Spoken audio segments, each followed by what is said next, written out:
গরমের ঠেলাত গাওটাও তো এমনি ভিজে গেছে, তো এখন এই বৃষ্টি হওয়াতে ভালোই লাগতেছে। ঝুম বৃষ্টিতে ভিজল শহর, মুহূর্তেই যেন প্রাণ ফিরে এলো প্রকৃতিতে। বগুড়ায় গত কয়েকদিন ধরে চলছিল ভ্যাপসা গরম, তবে বুধবার ভোরে গুমোট মেঘে ঢেকে যায় আকাশ। কিছুক্ষণ পরে মেঘের গর্জনের সঙ্গে আকাশ ভেঙে নামে বৃষ্টি। গরমের ঠেলাত গাওটাও তো এমনি ভিজে গেছে, তো এখন এই বৃষ্টি হওয়াতে ভালোই লাগতেছে।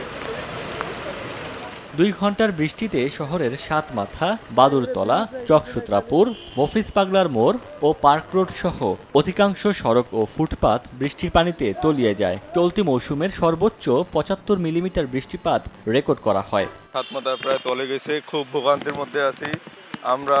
সময় মতন জায়গায় যাইতে পারতেছি না। গাড়ি চালাতে গাড়িটা ডুবে যাচ্ছে, ইঞ্জিন মানে চলান যাচ্ছে না। রাস্তাঘাট সব ডুবে গেছে, সব একবারে পানিতে একবারে লড়হড় হয়ে গেছে। যে ব্রাইট লক টেকনোলজি সাধারণ পাউডারের তুলনায় দেয় দ্বিগুণ উজ্জ্বলতা, রিন অ্যাডভান্সড দেয় দ্বিগুণ উজ্জ্বলতা। বৃষ্টি হয়েছে ঠাকুরগাঁওয়ে। উত্তরের এই জেলায় মাসখানেক ধরে চলছিল তাপপ্রবাহ, তবে ভোর থেকে বইতে থাকে ঝড়ো হাওয়া। সকাল 8টার দিকে শুরু হয় ঝুম বৃষ্টি, এতে মুহূর্তেই প্রকৃতিতে নেমে আসে স্বস্তি।